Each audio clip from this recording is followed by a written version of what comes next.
friends, welcome back to Yokai Watch Y Academy or Y Gakuen Season 2, Episode 1. Technically, this is Episode 53 overall. This episode is called The Popular Ones Always Have Imposters, Don't They? Or Ninkisha ni wa Yappari Nisemono ga dete kuru yo ne? This episode was really well done. The new opening is called, I think, Ancient Romantic, and the ending is just called YSP. This is per the wiki. I'm gonna get some more details because I have everything up with me. The lyrics of Ancient Romantic are by Na Utelia In. And for YSP, it is by King Cream Soda. I wish I was making that up. I really do. But I'm so happy that I am not. Both of these are very good songs that deliver like the effects of what this is all about. So, the episode starts off the way that this entire series should have started off to a certain extent. Basically, Jinpei's Okasan, or Haha, Jinpei's mom, while pregnant with Jinpei, saves another lady's baby in the stroller. Basically, poop's about to hit the fans, the baby's about ready to get hit by a truck or something, you know, proper anime logic. Jinpei's mom passes almost right after giving birth to Jinpei. I know that the sad stuff is supposed to make me like Jinpei more, but ironically it just makes me like Jinpei's dad, because Jinpei's dad has to put up with a crazy rapping child. And, like, if anyone deserves an MVP medal, it's him. Also, I do kind of like Jinpei now after the whole craziness. This episode kind of brings Jinpei into a new light where I have to just review him as a comedy character that is just brutally overpowered. Like, he's not in my top 5, but he's still a good kid. Baby Jinpei is really cute. I do like how they poetically have Jinpei's mother passing, like, after she gazes or looks upon him after, like, touching him. It's really cute. It plays off of that feels of intensity that we've kind of missed out on anything that would make Jinpei feel truly relatable. I had just assumed that Jinpei may have both parents and they just may be anime logic parents where they just are not a part of plot. But Matarou, sequence time, Matarou basically says, "Hey, I saw you, but it's not you. It's you but green," and with a floating Neko Yokai. And Jinpei's like, "I am not green," and then does a really green face, because anime logic demands Jinpei do a really green face, because, yeah. And Matarou is just like, it must be a doppelganger, and Jinpei does a silly little rap, and then Jinpei goes out into the hallway and runs into Lemon Lime Jinpei. I mean Midori Jinpei. Okay, Genki jokes aside, and the fact that they just reskinned Jinpei and made him lime green, we can move on from that point now. Basically, Lime is a upperclassman at the high school, right? Yeah, at the high school, which is really cool. I do like Lime's name, Lime Ashura. It flows really well together, and it kind of makes sense because of like how it flows. He's basically just a green Jinpei, which you guys may hear me refer to him as Greenpei, but jokes aside, he is a first year Y high school student. So, yeah. We also we'll probably... Oh, I just realized that Jinpei's dad is Jinpei. Like, what? Also, apparently, Emmy is the mother-in-law of Jinpei. And holy wow, Miho. Wow, everything is now connected, guys.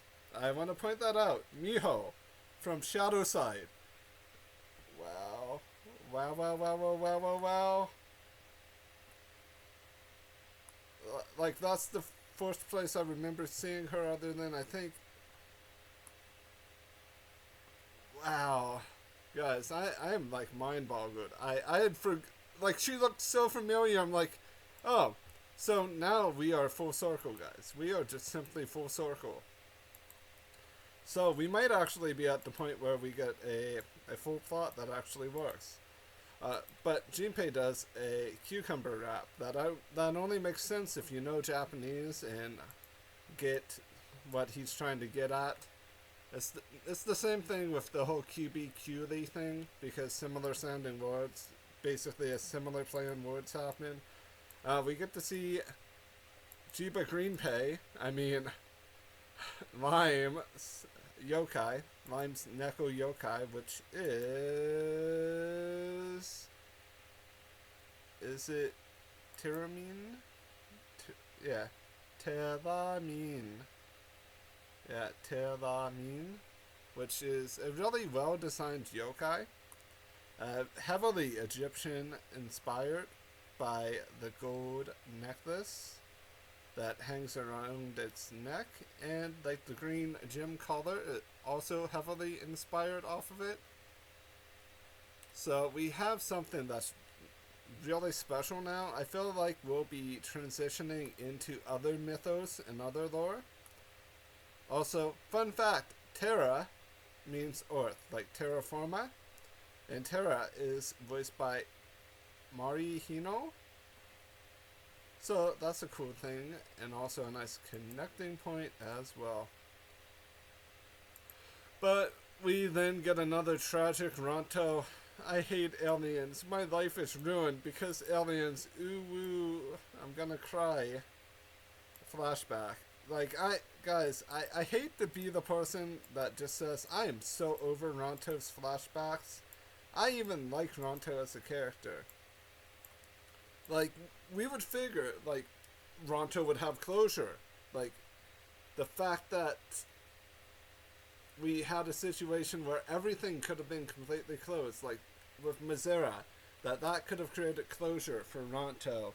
Like, being able to help defeat the people, the aliens who basically haunted your life to a certain degree. It's just mind-boggling to me that Ronto is still gonna get the same flashback over and over. Like, I don't hate the fact that Ronto gets flashbacks, but we literally see the same reused Ronto flashback. But it's okay. It's okay, it's just episode 1. We get another Jinpei rap, because why wouldn't we? We also get the scene of QB Senpai thirsting for Natsuki. Nothing out of the norm there. Matarou basically is being Matarou, and like explaining to everyone that Lime was the doppelganger, that Lime is a different person than Jinpei. A little bit of this, a little bit of that. Matarou's basically just covering up his trails, basically explaining everything. Also, it's time for a yokai, onryo, or an alien to attack. Cue the attack timer, everyone, because we are attacked by another sad-looking alien. When I say sad-looking alien, this is really bad-looking. Mekatio, is that you but red? I'm starting to think that all the aliens are red, or have a cat-like theme now in this series. But basically, Muse is the alien. has a red crystal in the center of its chest, which I think that's actually a really nice touch. Is able to shoot off a Bleach Zero style attack, like what the Espada or Rancor were doing. Has a rather sleek and sinister design with really nice silver accents on the body. And also I want to point out that the collar almost looks like the cone of shame. It almost looks like the cone of shame that you would put on a pet after going to the vet to be neutered. So maybe Muse it's neutered. I don't really know. We're not going to dive into that because that's a thing for a completely different thing and situation entirely. But we get to see how unevenly matched we are. We also learned that Blue Pond is on Blue Pond vacation, so Blue Pond cannot be used. But we have Deep Shadow Zodiac to fight. But we also have the much better, much more intense Ashura, which is really nice. And Ashura basically does a lot of the heavy lifting here. Everyone else transforms, but they are all basically reverted back to normal, like back to human form, after Muse does a screech or a little growl or roar, whatever you want to call it. It's like Muse created noise that canceled out their yokai hero powers. But Ashura is able to assure a victory. And then the high school takes over. And we get a flashback of Kid Jinpei, Jinjin Jiba, walking down the street. And Jinjin Jiba basically said, yeah, what do you want for Christmas? And we get to see someone rapping and dancing, and then Jinpei does a rap and a dance. At least we know that this is actually tied to something, so it makes sense. It becomes relevant and relative to story and the plot, which is a very good thing. I also want to point out that you all should watch the opening credit to the episode, or the opening. It shows off stuff that we need to be paying attention to. As we all know, like, I was dumb for a little while. I had originally thought that Rene might just be a character specifically for Puni Puni for like a certain amount of time. It wasn't until like recently that I'm beginning to learn that Rene is playing a major role in the manga. So I assume Rene, Soranaki, we have this whole big connection going on, and that both are going to be present and play a role. We do get certain hints that we will probably be seeing them, or someone that acts as like a proxy or a agent of them at some point during the series, which will be interesting and will drive home the force that we do have a true threat. We have someone that's actually truly threatening the Y Academy as a whole. I will also bring up this one additional factor or thought, and that thought is we really don't have nowhere else to go after Y Academy, because we're covering middle school and high school. I wouldn't want to assume that they would not cover Daigaku or university. Like, I assume that they will be covering university age Jinpei or university level age group, but we can't assume anything with this series now, because we've gone from being a monster collecting series to being a comedy action hero series. And with it being a comedy action hero series, we have to look at this from a different perspective. Right now, I'm assuming that this season 2 will run 50 plus episodes like season 1. I will also go out on the limb and kind of assume that this will do well, because it's a very steady series in Japan. It doesn't get what I would call gangbuster views, but it gets a lot of views to the point that it's doing well and that we're getting the series again. What I will point out is when Hino talked about Yokai Watch Jam, Hino said that there were a lot of ideas. I wouldn't be surprised if we would see a transition to another one of those ideas at some point.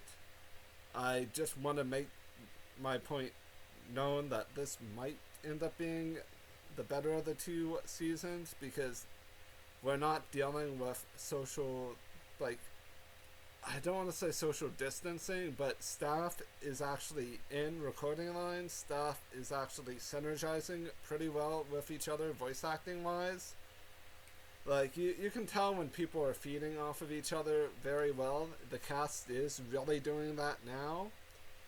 Like, I was concerned, like, at, like, towards the middle point, like, in the 30s, that, like, certain people were not playing well off of each other. I didn't want to bring it up because it didn't really matter. Like, I wasn't sure at that point that we were getting the next season, but we have it, and they're starting to work really well together. But that's it for the review. Love and appreciate you guys. Have a great day, and as always, thank you for your support. Bye bye.